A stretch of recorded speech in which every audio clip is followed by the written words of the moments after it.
Hello बच्चों, तो आज के इस वीडियो में हम उपसर्ग को पढ़ने वाले हैं। हमारे कक्षा 10 के सिलेबस में जो हिंदी ग्रामर है वहाँ पे आपके लिए उपसर्ग पूछे जाते हैं।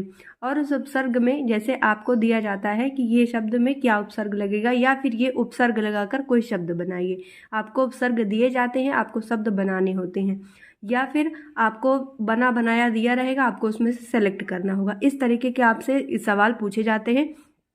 लेकिन उसके पहले हम ट्रिक समझते हैं कि ट्रिक जैसे कैसे हम उसको तुरंत आसानी से देख करके ही आंसर हम अपना लगा सकते हैं। और उसके पहले हमें ये समझना पड़ेगा कि उपसर्ग क्या होता है ना। हमें डेफिनेशन तो पता होनी चाहिए कि उपसर्ग किसे कहते हैं। तो देखिएगा, जो उपसर्ग होता है, जैसे फॉर एग्जाम्पल, हम एग्जाम्पल की बात कर रहे हैं। जैसे आपने अपने पिता के नाम के आगे क्या लगाते हो? श्री लगाते हो, है कि नहीं। मम्मी के नाम के आगे क्या लगाते हो? श्रीमती लगाते हो। फॉर एग्जाम्पल, मेरी मम्मी का नाम है सुनीता। मजाक में मत लेना, सच में नाम है। तो मैंने अपने मम्मी के नाम के आगे क्या लगाया? श्रीमती सुनीता। ठीक है, तो आगे क्या लगाया है? श्रीमती। तो एग्जाम्पल समझेंगे कि जो उपसर्ग होता है वो हमेशा क्या होता है, किसे उपसर्ग कहते हैं? किसी शब्द के आगे को लगने वाला जो शब्द होता है वही क्या होता है? उपसर्ग कहलाता है, जो कि उसकी क्या बताता है? विशेषता, या फिर उसको एक नया शब्द बना देता है।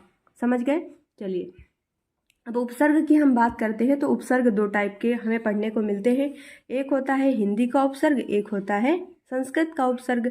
अब हिंदी के उपसर्ग में, संस्कृत के उपसर्ग में हमें कई सारे उपसर्ग पढ़ने को मिलते हैं। जैसे लिखा है आ, अति, अधि, है ना, ये सभी। और जो है हिंदी के उपसर्ग में हमें दो पढ़ने को मिलते हैं, एक आ और एक अन। तो चलिए समझते हैं कि अगर मान लीजिए हमें आ उपसर्ग दिया जाता है तो हम आ उपसर्ग से कौन कौन से शब्द बना सकते हैं। ठीक है, तो आ उपसर्ग से क्या बना सकते हो आप? आ से अधिकार बना सकते हैं आप, है ना।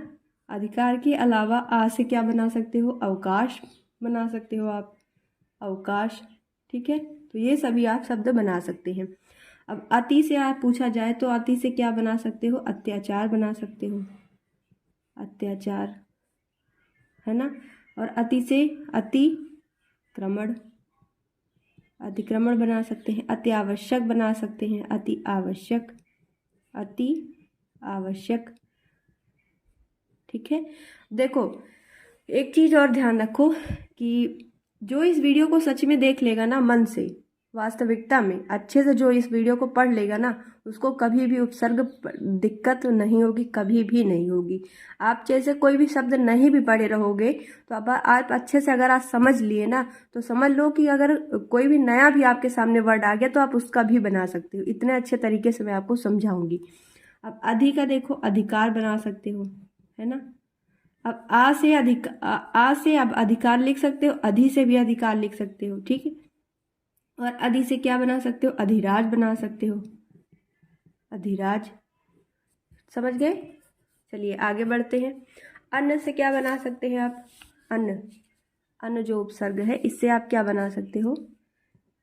अन्न से लिखिएगा, अन्न से अनंत। अन्न से और क्या बना सकते हो? अनाचार।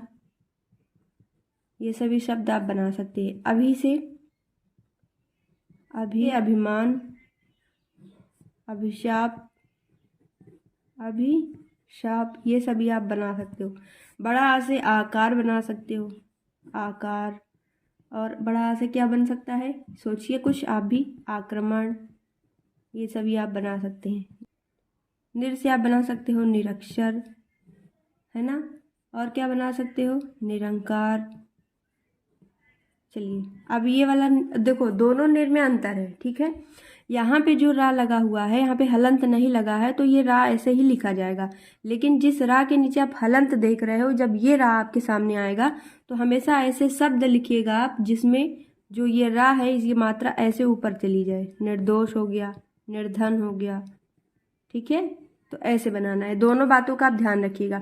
मान लीजिए आपको पूछा भी जाएगा तो आपको दोनों ही दिए जाएंगे, ये भी दिया जाएगा, ये भी दिया जाएगा। तो याद यही रखिएगा, जिसमें हलंत लग जाए वो हमेशा आधा हो जाता है। ठीक है, वो उस मात्रा में लग जाता है।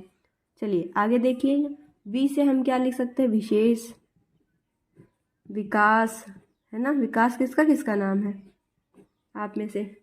चलो, इतना हमने समझ लिया। चलिए आगे बढ़ते हैं। अब हम आप पे, मतलब हिंदी वाले पे आते हैं। तो देखिएगा, जो हिंदी में बनते हैं, ये बात इस आप हमेशा याद रखिएगा, जो हिंदी में बनते हैं वो हिंदी के शब्द, जैसे ये सभी देख रहे हो आप, ये सभी संस्कृत के थोड़ा थोड़ा मिक्स आप देख रहे हो ना।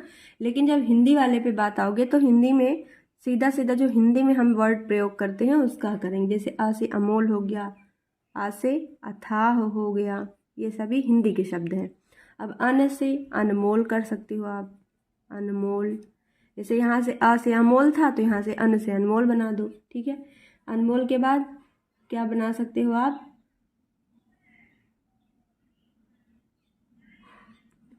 अनगिनत, अनगिनत लिख सकते हो। अनभिज्ञ लिख सकते हो। अनभिज्ञ मतलब क्या होता है, अनभिज्ञ का मतलब होता है अनजान, जो कोई जानता ना हो, ठीक है, अनजान। जैसे मान लीजिए आप क्या आपके साथ होने वाला है, आपके रिजल्ट में आप अनजान हो, उसके लिए ना अनभिज्ञ, तो हम लिखेंगे उसके लिए अनभिज्ञ, ठीक है। तो ये सारे उपसर्ग थे। और संस्कृत के कुछ उपसर्ग और लिख लीजिएगा आप, इम्पॉर्टेंट है। जितना मैंने बताया तो इम्पॉर्टेंट है ये, इसके अलावा भी कुछ एक्स्ट्रा मैं आपको बता दे रही हूँ। मान लीजिए आपके बोर्ड में आ गया तो आप एक्स्ट्रा भी कर सको उसको, ठीक है। अब ऐसा ना हो जाए आपके साथ कि आपको आता ही नहीं है, तो ऐसा मैं होने नहीं दूंगी। चलो कुछ लिख लेते हैं, सह,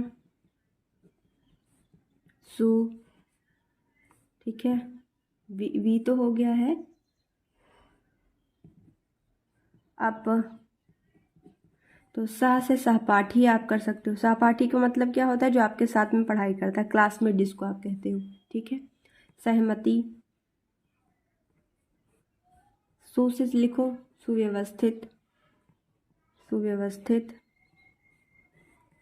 सुजन, ठीक है। अप से लिखो, अप से जो है बहुत ही इंपॉर्टेंट है ये, अब आपके एग्जाम में पूछा जाता है। अपयश, अपयश, अपमान, ये आता है, ठीक है। तो इतना आप और एक्स्ट्रा याद कर लो। मान लीजिए इसके अलावा भी पूछा जाए तो इन तीनों शब्दों के पूछने के चांसेस है, आपसे पूछा जा सकता है। तो मुझे पूरी उम्मीद है को ये सारे सवाल आपको समझ में आए होंगे, अच्छे से आपने समझा होगा। तो वीडियो पसंद आए तो शेयर करिएगा, चैनल को सब्सक्राइब करें। Thank you.